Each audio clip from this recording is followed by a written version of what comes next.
সুপ্রিয় দর্শক, আরজিকর কাণ্ডে মহিলা চিকিৎসকের মৃত্যুর ঘটনা প্রায় 6 মাস পার হয়ে গিয়েছে, কিন্তু এখনও পর্যন্ত ন্যায্য বিচার পায়নি তিলোত্তমার মা বাবা। আর এই আবহে 9ই ফেব্রুয়ারি অর্থাৎ আজ তিলোত্তমার জন্মদিন, আর তাতেই একেবারে চরম পদক্ষেপ নির্যাতিতার মা এবং বাবার। এবার সরাসরি মুখ্যমন্ত্রীর বাড়িতে হাজির। দর্শক, আরজিকর কাণ্ডে গত 6 মাসে যা ঘটেনি, এবার তাই ঘটালেন নির্যাতিতার মা এবং বাবা।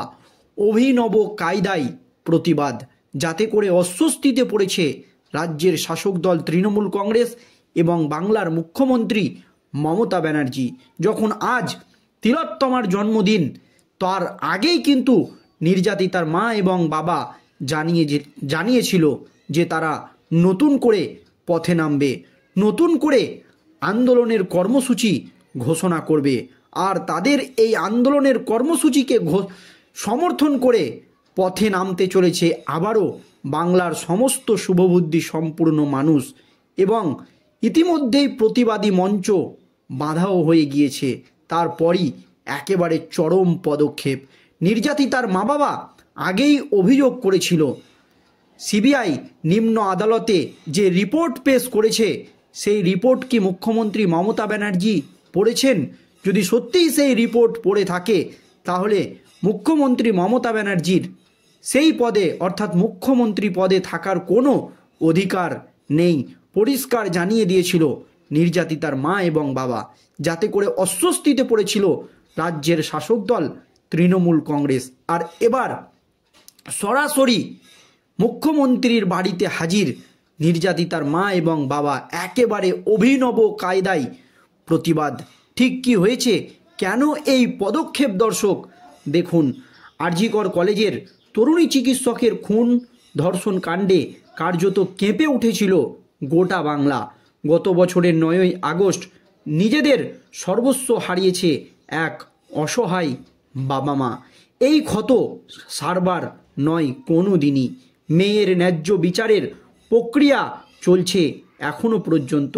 এরই মধ্যে আজ 9ই ফেব্রুয়ারি রয়েছে তিলোত্তমার জন্মদিন।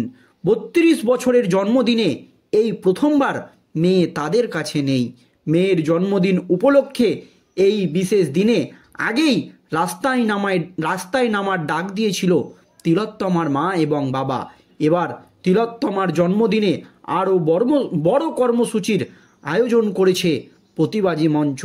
আর সেখানেই আমন্ত্রণ জানানো হয়েছে কেন্দ্রীয় তদন্তকারী সংস্থার সিবিআই আধিকারিকদের।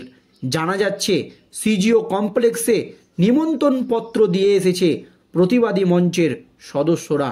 আর এবার আমন্ত্রণ জানাতে সরাসরি মুখ্যমন্ত্রী মমতা বন্দ্যোপাধ্যায়ের কালীঘাটের বাড়িতে হাজির নির্যাতিতার মা এবং বাবা।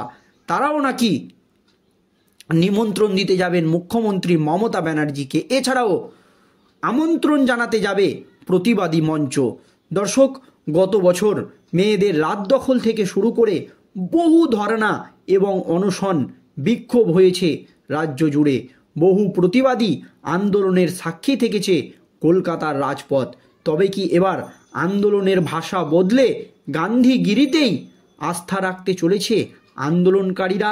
জানা যাচ্ছে এবার তিলোত্তমার ন্যায় বিচারের নতুন আন্দোলন শুরু হচ্ছে একেবারে অভিনব কায়দায়।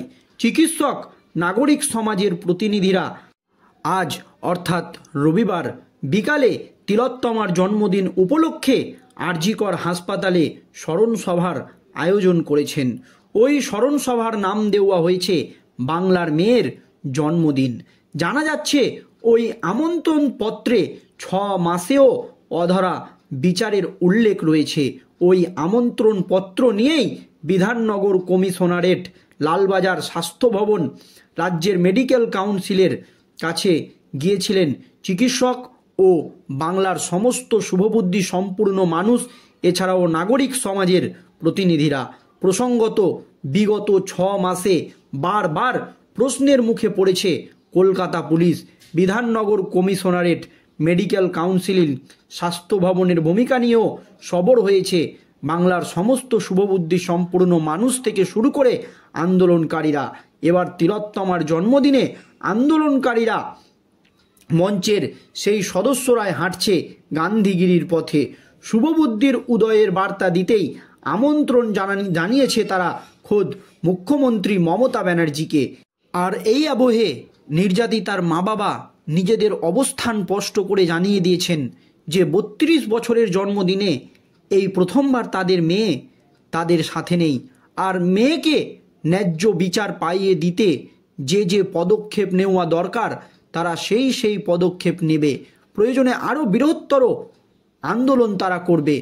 কিন্তু কেন্দ্রীয় তদন্তকারী সংস্থার যে রিপোর্টের ভিত্তিতে শিয়ালদহের নিম্ন আদালত রায় দিয়েছে, সেই রিপোর্ট নিয়েও প্রশ্ন তুলে দিয়েছে নির্যাতিতার পরিবার, যে যারা তার মেয়েকে খুন করেছে এবং যারা তথ্য প্রমাণ লোপাট করেছে তাদের কি কোনো সাজা হবে না? আরজি করের মতো একটি নৃশংস হত্যাকাণ্ড কিছুতেই ধৃত সিভিক ভলেন্টিয়ার সঞ্জয় রায়ের একার পক্ষে ঘটানো সম্ভব নয়। আরজি করের একাধিক দুর্নীতির কথা জানতে পেরেছিল তিলোত্তমা, সেই জন্যই তাকে সরিয়ে দেওয়া হয়েছে, এমনই অভিযোগ কিন্তু উঠেছে দর্শক। কিন্তু শুধুমাত্র কেন ধৃত সিভিক ভলেন্টিয়ার সঞ্জয় রায়কে বলির পাঠা করা হচ্ছে? তাছাড়াও যারা প্রভাবশালী বলেই কি তাদেরকে ছাড় দেওয়া হচ্ছে? কেন কেন্দ্রীয় তদন্তকারী সংস্থার সিবিআই আধিকারিকরা 90 দিনের মধ্যে তালা থানার ওসি এবং সন্দীপ ঘোষের মধ্যে চার্জশিট দিল না? কেন তারা নিম্ন আদালতে জামিন পেল? এই রকম কিন্তু একাধিক প্রশ্ন উঠে গিয়েছে দর্শক। আর এই আবহে মেয়ের জন্মদিন উপলক্ষে এই বিশেষ দিনের আগেই রাস্তায় নামার ডাক দিয়েছিল তিলোত্তমার মা এবং বাবা। আর এবার তিলোত্তমার জন্মদিনে আরও বড় কর্মসূচির আয়োজন করেছে প্রতিবাদী মঞ্চ। আর সেখানেই আমন্ত্রণ জানানো হয়েছে কেন্দ্রীয় তদন্তকারী সংস্থার সিবিআই আধিকারিকদেরকে। গত 6 মাসে যা হয়নি এবার সেটাই হলো। জানা যাচ্ছে সিজিও কমপ্লেক্সে নিমন্ত্রণপত্র দিয়ে এসেছে প্রতিবাদী মঞ্চের সদস্যরা। আর এবার স্বয়ং রাজ্যের মুখ্যমন্ত্রী মমতা বন্দ্যোপাধ্যায়ের বাড়িতে আমন্ত্রণপত্র দিতে হাজির নির্যাতিতার মা এবং বাবা, এছাড়াও প্রতিবাদী মঞ্চের সদস্যরা। দর্শক, এই নিয়ে কিন্তু প্রবল অস্বস্তিতে পড়েছে রাজ্যের শাসক দল তৃণমূল কংগ্রেস এবং বাংলার মুখ্যমন্ত্রী মমতা ব্যানার্জি। দর্শক, এই নিয়ে আপনাদের মতামত জানাবেন। ধন্যবাদ।